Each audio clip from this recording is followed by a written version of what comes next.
Hi everyone, it's Nicole Wilkins with FitnessRx for Women, and this is my next question and answer segment where I took your questions from Facebook and I'm going to answer them for you today.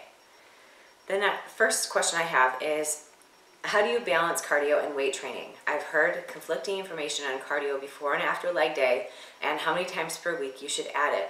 I'm seeing gains in my upper body but not much in my lower body, and I'm worried I am counteracting it with cardio I'm doing. What is your suggestion? I think the best, if you're trying to gain muscle, which it sounds like you are, is to do cardio after your weight training workout or at a separate time. If you're not seeing changes in your lower body, it could either be one of two things. You are doing too much cardio or you're not eating enough, or a combination of the both. If you're running a lot, that can also counteract the gains in your lower half. But at the same time, if you're eating enough to supplement your training, you can gain significant muscle even doing cardio. I don't think that you should cut cardio completely out. Maybe mix up and do cross training and do the step mill one day, the elliptical one day, the bike one day, running one day, incline walking one day.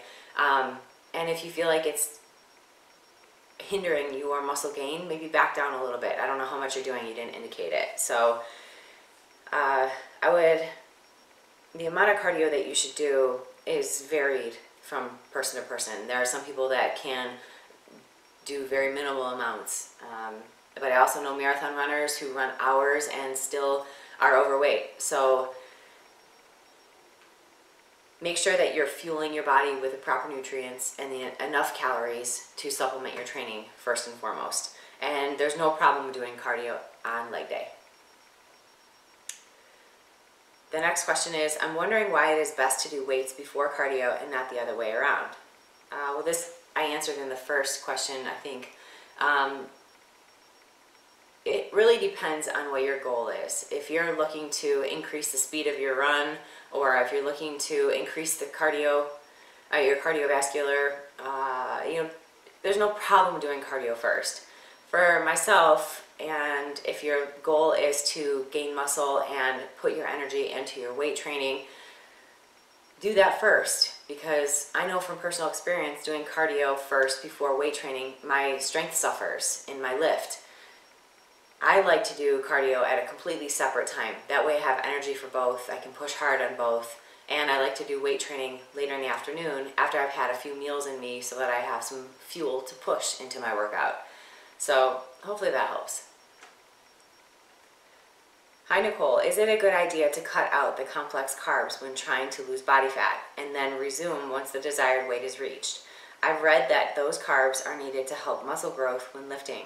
I lift at least 2 to 3 times per week and do cardio 6 to 7 hours per week. I take in complex carbs for breakfast and lunch, about 3/4 of a cup and no more the rest of the day. I love and appreciate all the advice you give. I don't think it's smart to completely eliminate carbs. If you completely eliminate them, once you bring them back, you are going to see a very fast influx in your weight. Those rebounds, like very extreme rebounds from one end of the spectrum to the other, is what causes those shifts.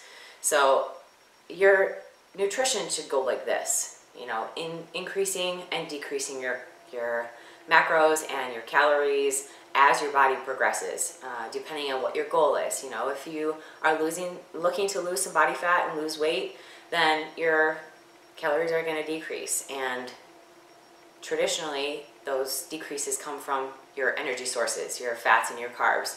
Protein stays fairly consistent throughout the entire time. If you're looking to gain muscle, those macros, the fats and carbs, will increase. How much they increase varies from person to person.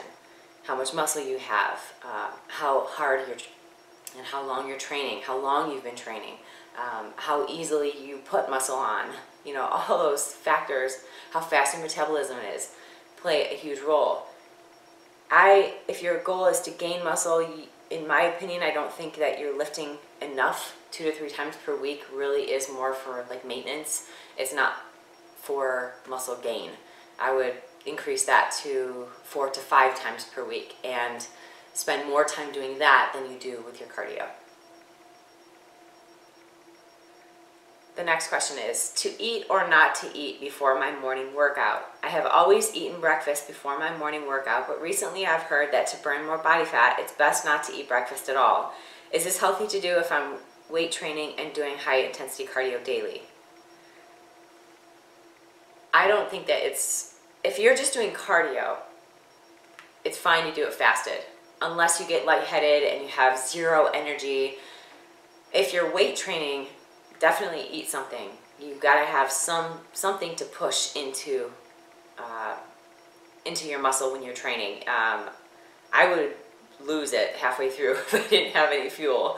So in high intensity intervals and high intensity cardio, if you don't have any fuel in your system before doing that, you're going to pull from your aminos in your muscle, so for energy. So definitely eat something, even if it's just a protein shake and a piece of fruit. And the last question is, hi Nicole, I used to hear that when doing squats you should not go below parallel due to the possibility of injuries. Now I see more trainers are encouraging super deep squats. In your opinion, is there really any benefit to going that deep into a squat? Thank you.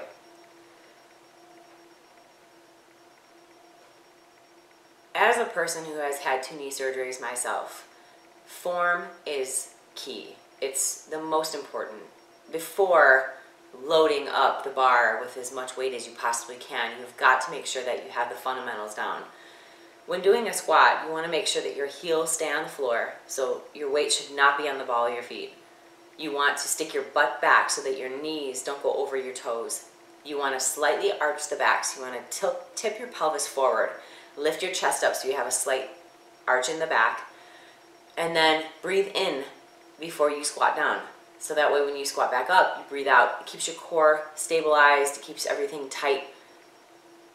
You should go parallel. But to incorporate more glute and hamstring, going slightly below parallel is going to hit those muscle groups a little bit more. I don't think that for someone like myself who has had knee issues in the past, it is smart for me to go bring my butt all the way to my heels. It doesn't feel comfortable for me. It causes more pain than it benefits me. So I don't think it's necessary to go that low. Definitely not. But going slightly below parallel, I think, is beneficial than just hitting the parallel. And I see people that don't even hit parallel that aren't even getting the full benefit of a squat. So before loading up a bunch of weight, make sure that your form, number 1, is where it needs to be before performing the exercise. So those are my questions for this week. Until next week, keep asking your questions on the FitnessRx for Women Facebook page, and I'll be back here every Friday to answer them for you. Until then, keep living the fit life.